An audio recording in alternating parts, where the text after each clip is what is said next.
Populārā Instagram konta veidotāja Džesija Inčauspija iesaka 10 vienkāršus paņēmienus, kā līdzsvarot glikozes līmeni, neieturot diētu un neatsakoties no tā, kas garšo. Viņas grāmata Glikozes revolūcija ir pārpilna ieteikumu, kas var izmainīt cilvēka dzīvi. Grāmata Turbulence kā virzītājs spēks ir piemērota lasāmviela ne tikai vēstures mīļotājiem. Lasot šo grāmatu var pārliecināties, cik daudz no tā, kas mūs satrauc šobrīd, ir bijis aktuāls arī pirms 100 un vairāk gadiem. Tas ir stāsts par birokrātiju, varas un sabiedrības attiecībām, ekonomiskās izaugsmes sapņiem un realitāti. Vilis Vītols grāmatā par demogrāfiju uzskata, ka mums trūkst pēcnācēju. Slēdzam pasta nodaļas, slēdzam bibliotēkas, slēdzam skolas, bet joprojām neapzināmies, ka visām šīm nelaimēm ir viens kopīgs pirmavots – demogrāfija. Viļņa Rozefelda grāmatā No Latvijas piekrastes vēstures mēģināts atklāt Latvijas piekrastes visas esošās un bijušās bāku un citu stacionāro navigācijas zīmju, kā arī peldošo bāku pastāvīgās atrašanās vietas un to vizuālo izskatu. Grāmatu papildina izvilkumi no preses ziņojumiem par jūrā cietušajiem kuģiem no 1805. līdz 2015. gadam. Zigmunda Freida grāmatā Asprātība un tās attiecības ar bezapziņu aplūkotas asprātības tehnikas, tās sabalsošanās ar tādiem fenomeniem kā humors, komiskais, parodija, karikatūra un tam līdzīgi. Darbs ļauj izprast smieklu funkciju cilvēku dzīvē, asprātību lomu attiecībās ar varu un tās pārstāvjiem, kā arī atsedz asprātību atveidi literatūrā, teātrī un mākslā. Viens no emociju pētniekiem, Dakars Keltners, grāmatā Apbrīna piedāvā visaptverošu pētījumu par apbrīnas izjūtu. Izrādās, ka apbrīnas jušana veicina pozitīvāku sevis un apkārtējās pasaules uztvere, un apbrīnas stāvoklis ved uz dziedināšanu un izaugsmi. Inetas Meimanes Providences liecinieks sarunas ar Imantu Landsmani grāmatu veido sarunas, kas ritējušas 12 gadu garumā, no 2007. līdz 2019. gadam.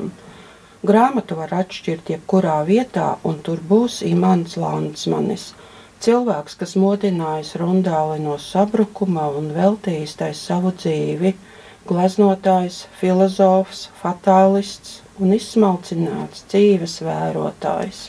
Ineses Dreimanes grāmata Pēc mums vēl ilgi zemes skums ir veltīta tam, kas notika Rīgas centrālcietumā 1941. gada jūnijā, kad padomju vara bez tiesas noslepkavoja 99 Latvijas iedzīvotājus. Darbs pie grāmatas tika uzsākts 2014. gadā un prasīja 10 gadus. Tā ir ne tikai veltījums nogalināto piemiņai, bet arī mēģinājums restaurēt vēsturisko patiesību. Sērijā Latvijas mākslas klasika iznākusi grāmata par tēlnieku Kārli Zāli. Grāmatā tēlnieka dzīvi iespējams skatīt pasaules notikumu kontekstā, atklājot kopsakarības, paralēles vai interesantas sakritības. Kas mazvērsītes Melnbaltās dziesmas 3. grāmata veltīta 70. un 80. gadu populārās mūzikas pārstāvjiem, šoreiz akcentējot roka mūzikas attīstību. Tās 16 nodaļu varoņu vidū ir latviešu roka pamatlicēji, dziedātāji, komponisti, ansambļi. Šo sējumu noslēdz karavīru ansambļa Zvaigznīte vēsture. Grāmata Viktors Lapčēnoks dziesmas Bruņinieks ir stāsts par latviešu dziedātāju Viktoru Lapčēnoku, kurš ar savu unikālo balsi un sadarbību ar Raimondu Paulu radījis neaizmirstamas dziesmas. Tā atklāja viņa personību, mīlestību pret skatuvi un mūziku. Šis darbs ir emocionāls ieskats viņa muzikālajā ceļā un Latvijas mūzikas kultūrā. Naura Fedorova grāmata Nedzīvo tā, lai tevis būtu žēl, domāta cilvēkiem, kuri šķiras, cīnās ar atkarībām, ik pa laikam attopas vardarbīgās attiecībās, jūtas izmantoti, netic mīlestībai, bet interesē filozofija un psiholoģija, kā arī dzeja un próza. Latvijas Universitātes akadēmiskais apgāds ir izdevis 2 kolektīvās monogrāfijas. Latviešu valoda pastāvībā un mainībā, norises tendences prognozes, kur zinātniskā redaktore ir Ina Druviete, un terminoloģija, teorija, vēsture, prakse, kuras sastādītājs un zinātniskais redaktors ir Māris Baltiņš.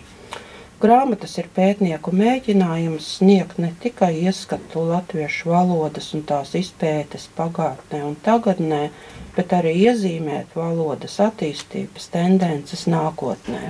Latvijas vēsturē atrodami dokumentos un publikācijās balstītu noziegumu apraksti, lielāko daļu no kuriem papildina bijušās sevišķi svarīgu lietu izmeklētājas Ritas Aksenakas trāpīgi komentāri.